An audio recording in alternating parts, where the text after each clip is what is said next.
안녕하세요. 이영석입니다. 지난 시간에 제가 코로나 이후의 시대의 통치 모델이 어떻게 바뀔 건가 라는 걸 예측을 했는데요. 이번 시간에는 통치 모델이 바뀌면 거기에 따라서 비즈니스 모델이 어떻게 바뀌어야 하는지에 대한 예측을 다시 해보겠습니다. 지금까지 가급적이면 그 비즈니스 모델의 유형이 좀 다양하기 때문에 이 소상공인 업종으로 한정해서 설명을 좀 해보고자 합니다. 여러분들이 아시다시피 우리나라 IMF의 위기를 겪으면서 그 전에는 대체적으로 자영업종, 소상공인 업종 하면 그냥 누구나 먹고 사는 중산층의 그러한 계층이었습니다. 그러다가 IMF가 터지면서 이제 많은 사람들이 퇴출이 되고 또 고학력자들이 자영업 시장에 뛰어들면서 여러 가지 애로가 있게 됐는데 그때가 하나의 그 티핑 포인트라고 보이지거든요. 그래서 그 이전의 업종, 소위 아무거나 하면 자영업을 해도 먹고 사는 시대, 그런 시대를 나는 표준 업종이라고 표현을 하겠습니다. 그러니까 우리가 보통 업종이라고 하는 건요, 이미 오랫동안 그 시도를 해보고 실패해보고 성공해보고 해서 다듬어진 비즈니스 모델을 업종 이렇게 얘기하거든요. 그런데 그 업종이 소위 구분이 가능한 최소 산업 단위, 조금 더 어렵게 얘기하면 정형화된 모델, 이게 이제 업종이라고 보는 거죠. 그게 코로나 이전 시대에 있었던 비즈니스 모델입니다.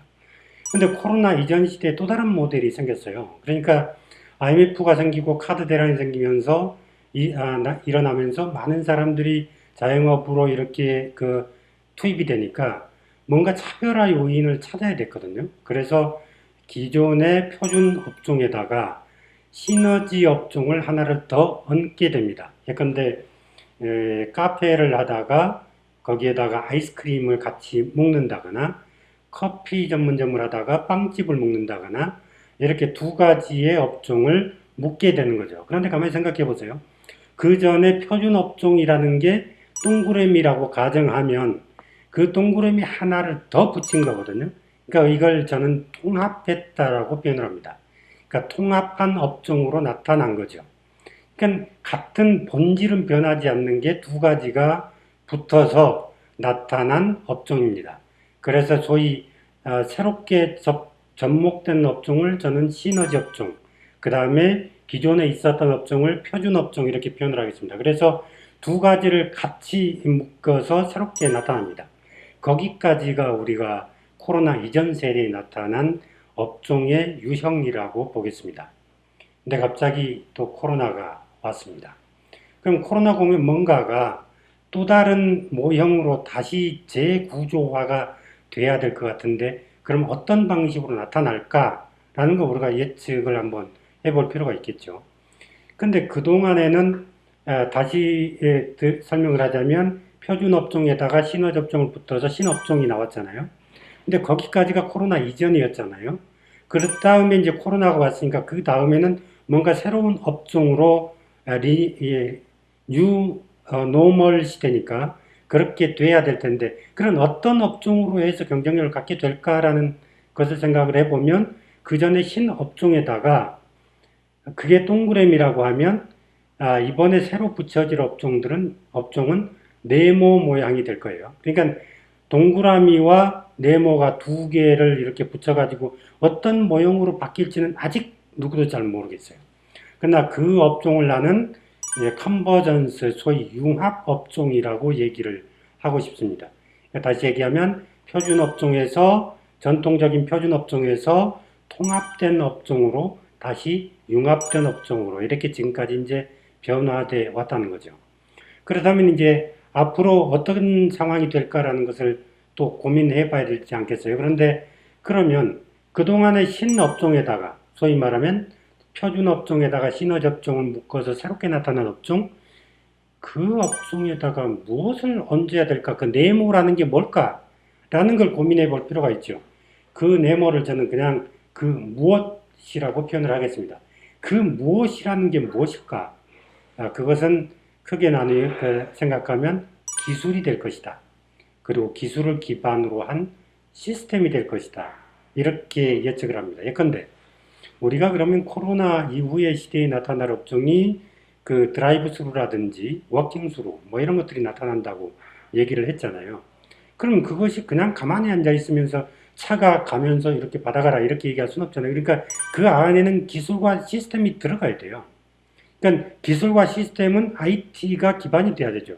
앱이 필요한 거 드라이브 스루를 할 때 그 전에 앱으로 미리 신청을 한다거나 결제를 한다거나 또는 거기에 도착했다는 것을 뭔가가 알려줘서 바로바로 시간을 단축시켜 줘야 되잖아요.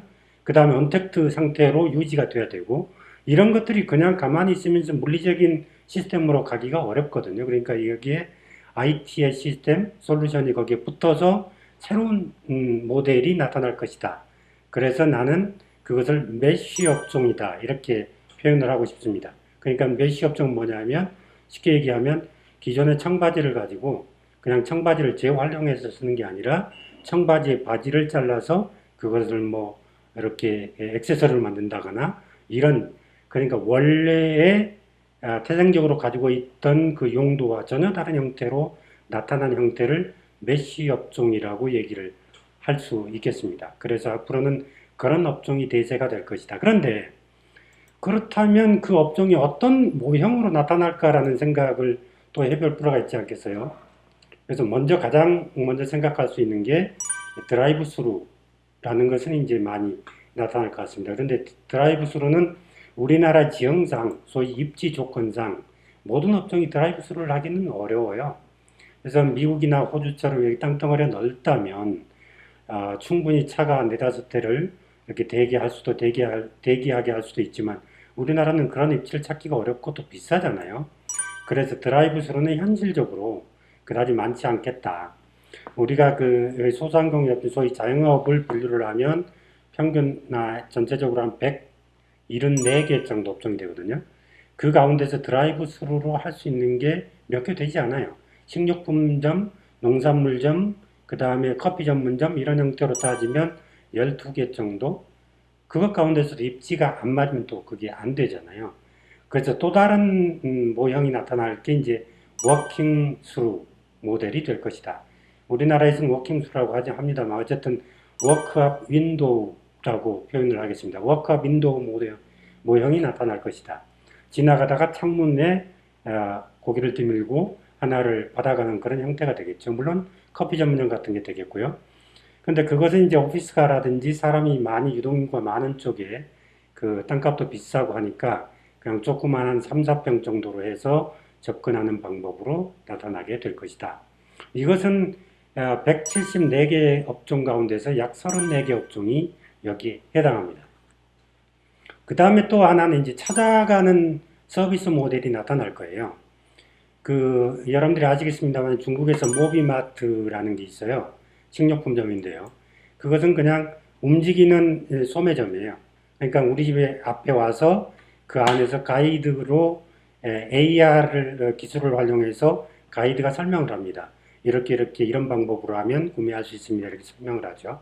그래서 거기 오픈해서 결제는 앱으로 자동으로 하게 되고요. 그래서 이제 빼내가는 그런 형태인데 여러분들이 소식을 들었을지 모르겠습니다만은 그 일본에서 도요타에서 하나의 그 E 팔레트라는 시스템이 지금 개발되고 있어요. 그게 내년에 그 올림픽이 열리게 되면 그걸 선을 보이게 될 것 같은데 내가 원하는 식품이나 음식을 앱으로 신청을 하면 자율주행차가 와서 바로 집 앞에서 서비스하는 그런 모델이에요. 앞으로 가면 갈수록 이제 그런 모형으로 나타날 것이다 라는 거고요.